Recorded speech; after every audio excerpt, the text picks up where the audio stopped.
આજે આપણા એક આદિવાસી વિસ્તારમાં જે ગુજરાત જોડો અભિયાનમાં ઉપસ્થિત સર્વ ઉપસ્થિત રહ્યા, તો આપનું હાર્દિક સ્વાગત કરું છું. આજે મને લાગે છે 30 વર્ષથી ભારતીય જનતા પાર્ટીએ જે વહીવટ કરી રહ્યા છે અને એની સામે અત્યારે આપે જે ઉપસ્થિત રહ્યા છો, આને ક્રાંતિ કહેવાય. ભય, ભૂખ અને ભ્રષ્ટાચાર દૂર કરીને પારદર્શક વહીવટ આપીશું. આ ભારતીય જનતા પાર્ટીનું સૂત્ર હતું. ભય, ભૂખ અને ભ્રષ્ટાચાર. આ ભૂખ્યા લોકોએ ભ્રષ્ટાચાર કરીને હવે આપણને ભયમાં મૂકી દીધા છે. 30 વર્ષ સુધી જુઠ્ઠાના ફેલાવીને અત્યાર સુધી આપણને જે ગુમરાહ કરેલા છે. મિત્રો, મારે તો આપણને એટલું જ કહેવું છે, હવે જાગો. આવનાર સમય બહુ કઠિન આવે છે. દિવસે દિવસે વસ્તી વધતી જાય છે, માલ મિલકતના ભાગલા પડતા જાય છે. જીવવાનું કઈ રીતે? આ ભ્રષ્ટાચારી સરકાર જ્યારે બી ચૂંટણી આવે, કંઈક ને કંઈક ગતકડા કરીને, આપણને ગુમરાહ કરીને, આપણને છેતરીને વોટ લઈ જાય છે. હવે આપણે જાગવાની જરૂર છે. જે રીતે વિસાવદરમાં ત્યાંની પ્રજાએ જે રીતે જાકારો આપ્યો છે ભારતીય જનતા પાર્ટીને, કોંગ્રેસને અને આમ આદમી પાર્ટીને જે જીતાડી છે, ગોપાલભાઈ ઇટાલિયાને જે જીતાડ્યા છે, તો આગળ પણ તાલુકા પંચાયત અને જિલ્લા પંચાયત આવે છે. આપણે ભાજપના મૂળિયા કાઢી નાખવાના છે અને એમના ખોળામાં બેસી ગયેલા છે પેલા કોંગ્રેસીઓ. 30 વર્ષ સુધી દલાલી કરીને, ભાજપની દલાલી કરીને અને આપની દલાલી કરીને જે એમને ભાજપને પાયરાને પોઈસા છે, એવા લોકોને આપણે હવે તગડી મૂકવાના છે. હવે આગળ જે તાલુકા પંચાયત, જિલ્લા પંચાયતમાં યુવાનો આગળ આવો. યુવાન રૂકે નહીં, ઝૂકે નહીં, પરિસ્થિતિને પલટી નાખે, એનું નામ યુવાન. યુવાન મિત્રો, તમે હવે રાજકારણમાં આવો કે જ્યારે સંસ્કૃતિ અને વિકૃતિ જ્યારે ઉપસ્થિત થઈ છે, ત્યારે યુવાનોએ ત્યાગ અને બલિદાન આપેલું છે. મિત્રો, ક્રાંતિકારી ભૂમિ પંચમહાલની ત્યાંથી જે ક્રાંતિની શરૂઆત થયેલી, આપણા આદિવાસીઓએ કરેલી, રૂપસિંહ નાયક, જોડિયા નાયક, ભજીભાઈ બારિયા 1837માં આ જે આપણા વંશજોએ જે અંગ્રેજો સામે જે યુદ્ધ છેડેલું છે, આપણા વડવા હતા. પહેલાના સમયમાં કોઈ નાતી નહોતી. રૂપસિંહ નાયક, નાયક શબ્દ કેમ ઉતરી આવ્યો? નાયક એટલે કેપ્ટન કહેવાય, બોસ કહેવાય, હીરો કહેવાય, એ નાયક. અને બારિયા સમાજ એ નામ કેમ પડ્યું? કે બારિયા સમાજના લોકો બારવટે ચડેલા દેશને આઝાદ કરવા માટે, એટલે બારિયા શબ્દ ઉતરી આવેલો છે. વસાવા સમાજ, જ્યાં આપણા લોકો, આપણા સમાજના લોકો અંગ્રેજો સામે બાઝતા હતા અને અંગ્રેજોને ખબર પડે કે આ લોકો યુદ્ધ કરે છે, આવનાર સમયમાં આઝાદીની ચળવળ ચાલુ કરેલી છે, જ્યાં વસાહત ઉભી કરી, એટલે વસાવા શબ્દ નામ ઉતરી આવેલો છે. ભીલ શબ્દ, ભીલ એટલે રાજા થઈ ગયા. ભીલ રાજા, નંદ રાજા, આ જે રાજાઓ થઈ ગયા. ડુંગરમાં વૈસા એટલે ડુંગરા ભીલ નામ પડ્યું.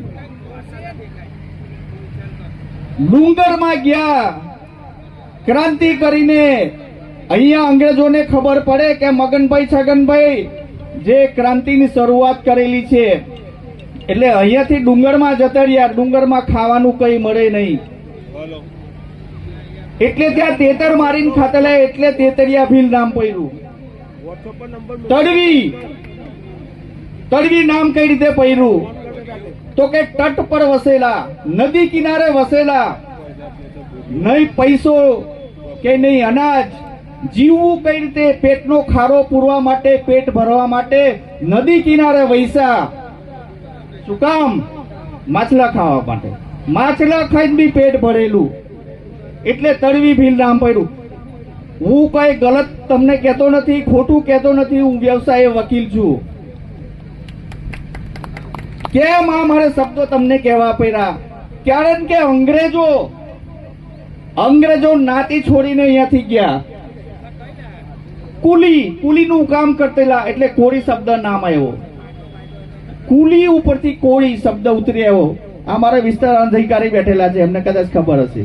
આ પેલા સાહેબ અત્યારે આમ આદમીમાં આવેલા છે, આવા શિક્ષિત માણસો, એટલે કોળી શબ્દ ઉતરી આવ્યો. કયો વિસ્તાર?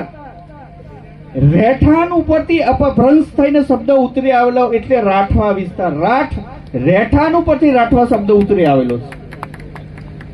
આ તો અંગ્રેજોએ વારા પાડી દીધા. આ આપણા નેતાઓ, એમને આપણને લડાવી મારવા માટે આ નાતીઓ પાડી દીધી. ભાગલા પારોને રાજ કરો, આ સૂત્ર અંગ્રેજોનું છે.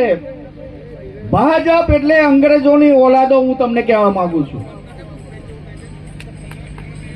મિત્રો. ભાજપ એટલે અંગ્રેજોની ઓલાદ. 2002 માં હિન્દુ મુસ્લિમ કરીને, લોહી વેવરાવીને સત્તા હાંસલ કરેલી છે આ ભાજપિયાઓએ. હું પણ ભાજપમાં 22 વર્ષથી હતો, પણ હું સમજી ગયો કે આ અંગ્રેજોની ઓલાદ છે, એટલે ભારતીય જનતા પાર્ટી છોડી દીધી. પણ અત્યારે તમે જે જોજો, ભાજપમાં જે છે ને આપણા ગુલામો,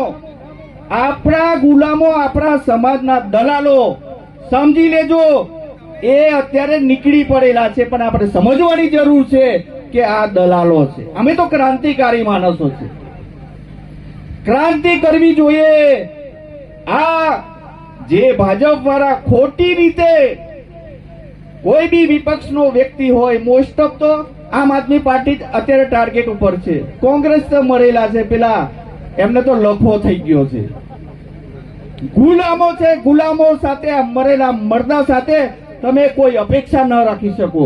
મરેલું મરદું બોલે નહીં, ચાલે નહીં, હાલે નહીં, પ્રત્યુત્તર આપે નહીં, એવા આ કોંગ્રેસિયાઓ, એમની પાસે કોઈ અપેક્ષા રખાય નહીં. પણ અત્યારે જે આપણે જે આ ક્રાંતિકારી તમે યોદ્ધાઓ છો, અંગ્રેજો સામે, ભાજપ સામે યુદ્ધે જે ચર્યા છો, અત્યારે તમે જે તમારો કિંમતી સમય આપીને અત્યારે જે ઉપસ્થિત રહ્યા છો, તમે જેવા તેવા નથી. તમે ક્રાંતિકારી યોદ્ધાઓ છો અને તમને બિરદાવવા પડશે. તમે જે અત્યારે ઉપસ્થિત રહ્યા છો, તમે તમારા માટે નહીં, આવનાર પેઢી માટે ઉપસ્થિત રહ્યા છો. 2026 ના અંતમાં ધરખમ સુધારા આવે છે. ટોટલી ખાનગીકરણ થવાનું છે. નોકરી, ધંધો, રોજગાર કઈક મળવાનો નથી. એટલે હવે આપણે જાગવાની જરૂર છે.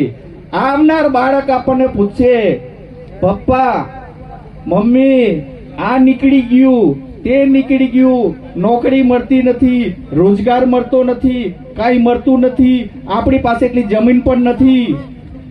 સવાલ આપણને કરશે, શું જવાબ આપશો? તમે શું જવાબ આપશો?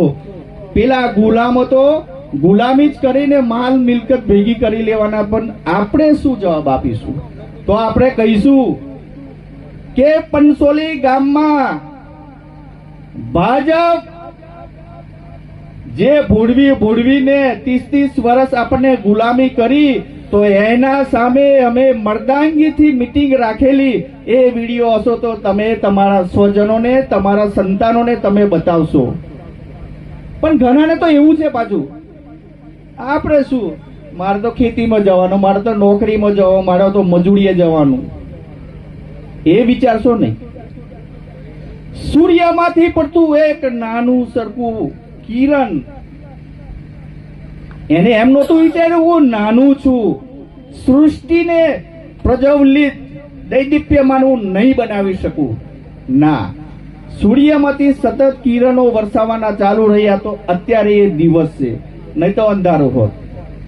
આકાશમાંથી પડતો એક નાનું સરખું પાણીનું બૂંદ ટીપું, એને એમ નહોતું વિચાર્યું કે હું નાનું છું. સતત એને વરસવાનું ચાલુ રાખ્યું તો અત્યારે આ હરિયાળી, જે આ લીલોતરી જે દેખાય છે એને આભારી છે. આપણે નાના નહીં સમજવાના, હું અભન છું, હું નાનો છું, એ આપણી ભૂલ છે. આપણે કંઈક છે, માલિકે આપણે મોકલા છે, હાથ પગ મજબૂત છે.